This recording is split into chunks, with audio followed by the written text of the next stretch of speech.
I'm Tamara, your local public health nurse, and we're talking about GERD today, Gastroesophogheal Reflux Disease.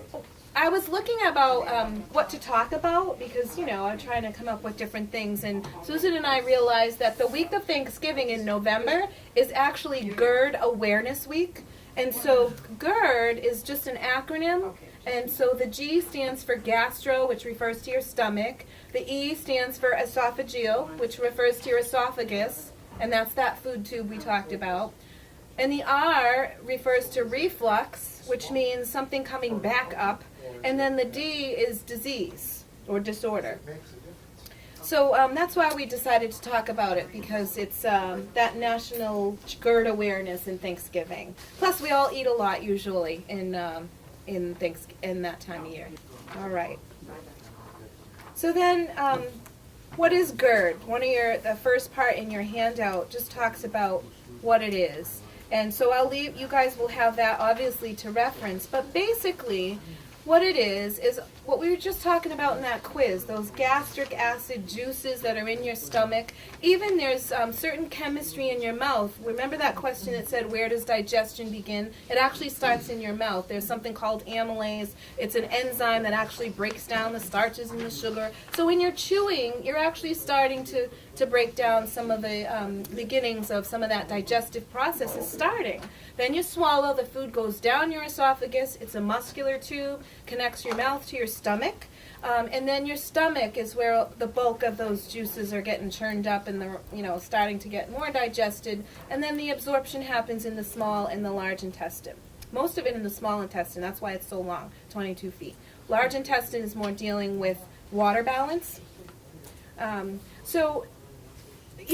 We talk about that whole system, and most times we don't really think about it. It's just an automatic thing. You eat your cake and you chew and you swallow, and that's the end of it. You don't really think about it, except now you don't feel as hungry anymore. When it becomes a problem is when there's pain involved, heartburn or indigestion or burpy, gassy, bloating, or if it's affecting your bowels, and I won't go too much into that because we're eating. So we'll just leave that a little bit to your imagination. Yeah. And so, that's when it becomes a problem. And I think we've all probably had some sort of indigestion or heartburn at some time in our lives. But the GERD, or that reflux disease that we're talking about today, is something that happens regularly for people. And there's different reasons for it. Sometimes it's what you're eating, or when you're eating, or how you're eating it. So what you're eating could be spicy foods that have caffeine, some of the alcoholic beverages, your wine or your beer or things like that. Some of the acidic foods, tomatoes and your citrus, can really aggravate that acid production in your body. We all have it normally, we need it. That's what breaks down the food into the particles that we need it to be to give us energy. But sometimes when there's an overproduction of the acid, that's when it feels really bad, like heartburn. So how you eat? Are you eating late at night? Are you, and then you're going and laying right down, or you're reclining in your chair? Well, gravity helps us in this situation. So if you're eating a big meal or something heavy, or even if you're not, but you lay down right away after eating or drinking, that can cause that those acids and that fluid to back right up into your system. Think it's gravity, really. So really, how you should be eating is sitting upright and staying upright for at least 3 hours after eating and drinking, ideally. Let gravity work with you. We get older, our systems work slower, so we need to stay up longer. And then the choice of foods, as we discussed. And then when you eat, eating late at night is not ideal. You want to, in fact, a lot of people actually kind of change up their eating schedule, and they'll eat their larger meal earlier in the day at lunchtime, and then eat something maybe a little bit lighter at night, just for that reason, to avoid that problem. So those are things that we can control in terms of trying to limit or prevent this GERD. There are other people that have a natural biological condition, and that can cause the cells in their esophagus to start to change. Some of it is from stress, some of them have more acid production than normal, or that's needed for the amount of food that you're digesting. Those are just anatomical things that people have. And then there's physiological things in your body's anatomy. And some people, those food tubes, the esophagus can get narrowed, and so sometimes people have to have that stretched out and opened up again. Sometimes the stomach, there's a juncture from that food tube, your esophagus, to your stomach. Well, there's a hole that lets that food get from one tube into the stomach, the bladder of the stomach. And sometimes that it opens and closes. Well, sometimes over time that muscle doesn't close as tightly as it once did. Think of like a purse string. It's kind of like that. You know, you pull the drawstring and it tightens and cinches up. Well, that's kind of what that little, if you want to kind of consider it a valve, does at the end of your food tube, your esophagus. And when that's not working exactly right, or it doesn't close as effectively or as quickly as it maybe once did, then you have that fluid that's sloshing around in your belly, in your stomach, can creep back up into your food tube in the esophagus, and that's when you get that heartburn, indigestion feeling. Over time, if that continues to happen, the lining of the esophagus can actually change. The cells can actually change, and they can erode from that acidic environment and cause holes, which are ulcers, or sores on the inside, which could be a cause of that pain. And then even change the cell structure for some people to be precancerous. So that's why it's important to report that if you should have those symptoms on a regular basis to your doctor and let them know. They can look inside, they can get a more detailed history. And one of the things we included in your packet is a journal. It's a week-long history that if you should notice these symptoms, it's really important that you take ownership of that and jot down maybe what your symptoms are, when you had it, how long you had it, what it felt like, what did you eat before, what were you doing, and keep a log of that. And then when you go to your doctor's appointment, you can show them. And sometimes that's the best way that we find patterns and trends of what may be an aggravating food or an aggravating position, or maybe you were really, really stressful that day and you really noticed it. So that can all be helpful. So we included that in your packet for you if you should ever feel like you want to document that. Let's see, where are we at on my form? Any questions so far? So far, so good? I had it. You did? They gave me, doctor gave me 5 days of Gatorade diet. Really? That's it. And that was it, huh? Wanted it all to clear up out of my stomach. Maybe give a rest? Because the pouches where the folds are got the food in there and it started to, and the polyps developed. Ah. Gatorade. So that cleared it up. Yeah, I haven't heard that before. Gatorade. Yeah. Well, Gatorade has a lot of You're not forcing the stomach to work. Yeah. Maybe you were on a rest. So we talked about, on one of the pages in your packet, we talked about how you can prevent it. I think we covered most of those. Maybe eating smaller amounts, avoiding foods that cause a problem for you. Don't wear tight clothing, sitting upright for at least 3 hours. Talk to your doctor. Being overweight can just add extra pressure on your belly. And then there's certain foods. We talked a little bit about spicy foods, caffeine, that could be in sodas, coffee, teas, greasy fried foods, carbonated beverages. You know, the carbonation and the gas can really aggravate. Mustard and vinegar can be aggravating, and then the citrus fruits. And then there's some foods that can be soothing or help relieve that. That's why Susan put out the ginger snaps for you guys today, because ginger is one of the food groups that's, it's not a food group, but a food that would be nice if it was its own food group. Cookies. Yeah, I know, cookies. One of the foods that can be really helpful, to your stomach and soothing, especially for nausea, indigestion, and vomiting. So we got the ginger snaps to remind you about ginger being helpful. And then bananas, oatmeal, veggies. I don't know, do you guys like fennel and that licorice? Black licorice. Black licorice, yeah. Yeah, there's something soothing about that. Coats your throat. Yeah. Somehow. Exactly. It makes you chew, too, because you're chewing and then salivating and then. Yeah. That's what I read. Kind of coats it a little bit. Yep. So those are Black foods stuff, that you can look at.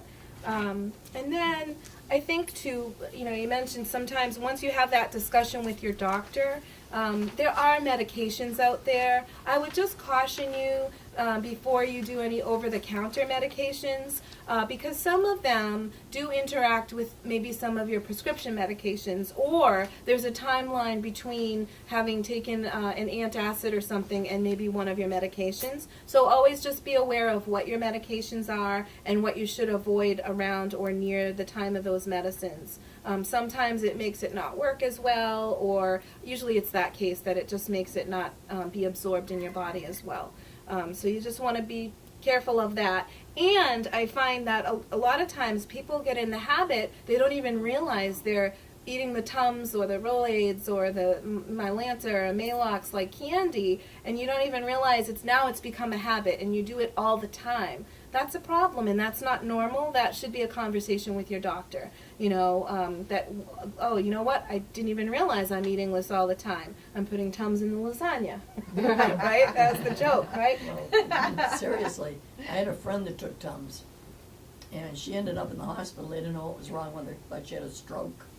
I mean, it was, and her arteries had carotid, just like if you had too much, what's the other word I'm looking for? Does she have too much calcium built up? Or Yes. Yeah. And So she can't ever take another one as long as she lives. I mean, she was right out of the picture. that's It was, too bad. it was terrible. Oh my But gosh. she took them, like you say, candy. I used to eat them say as to her, candy. Yeah. I Or said- I used to say to her, you know, you shouldn't be taking that much. She said, for one thing, it's full of Calcium. calcium, Yeah. and you're just taking calcium pills Uh-huh. on top of it. right. So you've got to be very, very, very careful with You really do. You really have to remember, and I think this really holds true for anything, that everything with your body is a balance. You know, we have necessary elements in like the magnesium and the calciums and the sodiums and minerals and metals that are very vital to our function. But in the wrong amounts or in imbalance, that can really cause problem. So my brother-in-law used to get heartburn, and he used to go over and grab the box of baking soda and pour it down his throat. Yeah. And it was soothing, but that's sodium bicarbonate, which is actually a body chemistry that in the wrong amount can really cause trouble. So just be aware if, you know, all of a sudden you realize, gee, I'm always reaching for that. You know, there's probably a better way to manage it. And then there are prescription medications, or ones that used to be prescription that are over the counter. Your doctor may recommend to you, like the Zantac or the Tagamets, or what else is commonly out there now? The Prevacid. That's what I take. Yeah, Every day. Mm-hmm. And you may need that, you know, to prevent those other conditions we were talking about, or ulcers, or, you know, from it changing the cell structure of that esophagus, and, you know, and just to keep you comfortable on a day-to-day basis. So important conversations to have with your doctor. I wouldn't try to manage it on your own, except for the things that are not medication-wise, you know, like the positioning, the food choices, making note of your food diary to really see if there's a pattern, and then have that conversation and see, because we don't know, you know, and then there's some side effects. Medications may cause that as a side effect, you know. Did you ever see on your medication label where it said, take with a full glass of water? A lot of times the reason for that is because some component of that drug is actually really irritating to the esophagus lining. And so if you just say, oh, I'm good, I'm just going to take my medicine with a little sip of water, well, it could be starting to dissolve and disintegrate in there. And she's raising her I'm raising my hand. Yeah. I had something, and the doctor gave me a prescription for it, and I forgot to take it before I went to bed at night, and I was supposed to take it before I went to bed, so I got up reluctantly, went to the refrigerator, took the milk, swallowed the pill, took the milk, went back to bed. Mm-hmm. 1 hour later, I woke up with my esophagus on fire. Yeah. And I had esophageal, and I have it. It doesn't leave you. Once you have it, you have it. And the pill, it says right on the bottle, do not take with milk. Oh, boy. Oh. So I took it something with milk. interacts. That was the first thing I Oh, did boy. wrong. I went right back to bed, which is the second thing I went. Yeah, right. And it took about an hour for it to dissolve in my esophagus. Yeah. And then it burned my esophagus. Oh, that's terrible. And I was miserable for Yep. about 3 weeks. That's And he had me on Prevacid for, I don't know, 2 or 3 a day. Yeah. But that's very dangerous too, because Prevacid is not that good for you. Yeah, and in long term usually. I know, and yeah, I've been on it but if I don't take it, yeah, I One thing I never do is take enough water. yeah. oh, I I drink mean, a I glass don't. like that. I should. I You know that. For me, if I don't have it right here, maybe I'm lazy or something. I don't know. If it's right in front of me, I'll be more apt to drink it. So Yeah. maybe try that. Always just keep it with you, and then Although you. even taking your pills, I take a 10-ounce glass Yes. of water and I drink it down. You need to picture from here to here, or really, where's your stomach, right? It's way down here. So you got to picture. You need enough liquid to really push those pills down, especially if you're taking a whole handful of pills, and then you really need enough liquid to get it down. You don't really want it dissolving in the No, esophagus. you don't. And there's actually some specific medications, like some of the osteoporosis medications that can be especially irritating to your esophagus. Let's say you take 5 pills a day. hmm Is it good to take them all at once Depends on the medications. or stretch them out? It depends on the medications. Yeah. Some of them do interact. Some of them you don't want to take close to another one for various reasons. So it's a balance. Again, there's that word, because you want to make it simple for yourself to remember to take them, but yet you want to be sure there's no interactions with either food or other medications. Yeah, but if you have a mixed bag in the stomach all at once, that's not good. So generally no, but most people aren't going to take, if they're on 12 pills a day, they're not going to take a pill at 12 different times. They're not going to remember. So usually, like I said, it's a balance of doing it so that you can get into a routine, and taking those medications become part of your lifestyle so that you remember to take them, Yeah. and then not interacting. I take 2 Nexiums a day for the reflux. And you take that before any food, right? Yeah. Okay. So that's good. Yeah. You know who's a great resource, honestly, is your pharmacist. Will really, if you take a second and ask those kind of questions. And then they're going to take others, What? They got Which you different ones. take other pills you have? Yeah. No, I would, and read the labels carefully, because a lot of times they'll tell you specifically, like some of the cholesterol medications specifically say no grapefruit juice. Right? I don't know if you're on any of those or people. And the reason is it actually counteracts the medication. So you really can't take it with grapefruit juice. And there's other medications, just as an example. Were you going to say something, Allison? Just reminding Dick to definitely talk to your pharmacist about all those pills. What Tamara was suggesting. Make sure to check with the pharmacist when you should be taking them. And usually... CVS gives you a readout. You're an idiot if you don't read them. You don't read the Some is readout. before food, some is after Yeah. food. Yep, It tells you all that. right. How And many then, people read it? well, I mean, that's the thing. That's why I always encourage people to definitely read it. And look at the prescription bottle. Your doctor should write it pretty specifically so that it says take whatever it is, 1 to 2, however many times a day. You should know, for your medications, you should know what it is called, what the dose is, and I don't mean 1 pill or 2 pills. I mean how many milligrams is that? And then how many pills, and then how often, and then how should I take it? It's a lot, but it's for your own safety, Well, really. I have 1 prescription and it calls for 2 Yep. a day, but I do not take them together. I Yep. take 1 in the morning and 1 at night. Right. So it all depends on what you're taking. It does. And, so. It definitely does. Pharmacists can be a great resource. And then again, if it's getting confusing or overwhelming, talk to your doctor. There could be something they could simplify, make it simpler for you, whether it's in the dosing or the frequency or maybe a different medicine. So it's definitely worth having a conversation about. So I think, and Susan included this lovely little word search for you, so you can have Going fun right home and do it. finding all kinds of fun words, which Got another. we won't talk about some of them. You're still eating something. What's in there? No, I'm not going to tell you. Yes, there's the Bad. there's Bile. Poop. Oh, I didn't see that. There's a poop word I there. know, I'm like, I that can't know. be bad. So I think Word that's search. did we cover everything, Susan? I think we did. Anyone else want to talk about anything?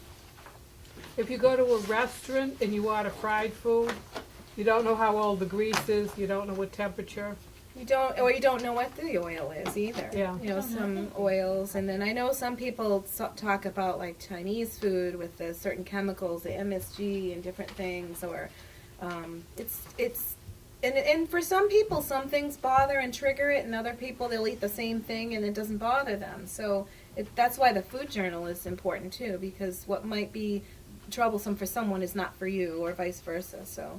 That's important. They tell you to stay out of Kentucky Fried Chicken Oh yeah? because the fried skin's the worst thing for you. Oh, but that's the most That's tasty. the best part, I know. That's the one that makes it. We used to fight over that as kids.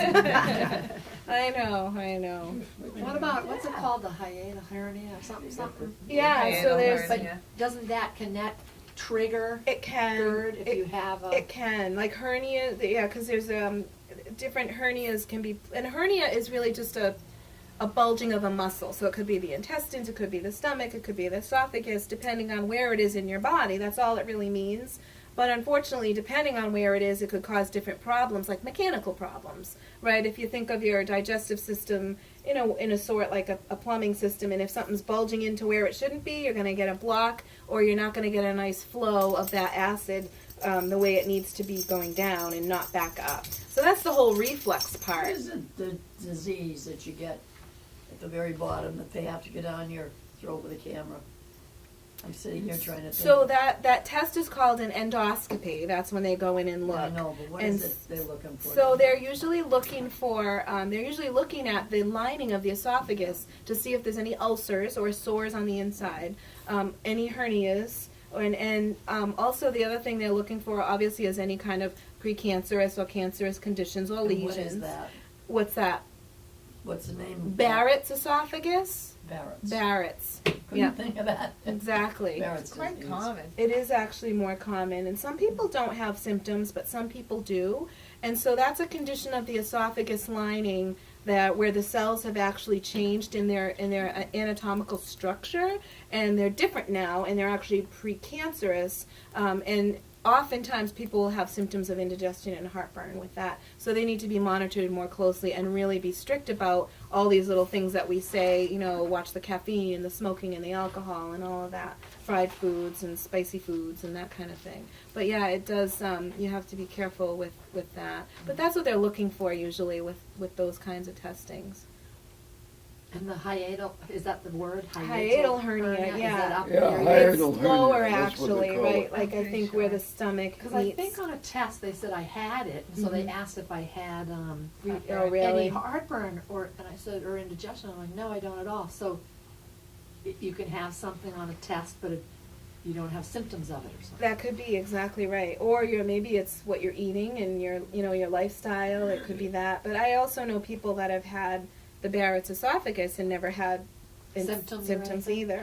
That's why you don't always know. In today's world too, you can go in and grab the Tums or whatever off the shelf too, and it's not really good to use those kinds of things long term either, because it could hide or mask a symptom that someone may be having those indigestion and heartburn symptoms, and then they're always self-treating, and then by the time they get to their doctor, they've had like maybe an ulcer, or the hernia is really causing that reflux. So I think just being preventative with healthy weight, active lifestyle, not smoking, watching the alcohol, and those food triggers will make a difference. There are things that can be done for hernias depending on where the hernia is, how advanced it is, and where it is in your body. There's different things that they can do, but usually they try not to do anything invasive with it. If you can just manage it with lifestyle, that's the preferred way until or unless it's causing you more problem. Yeah. That's great. Yeah. Thank you Very guys. helpful. Thank you. I Thank you appreciate so it. much.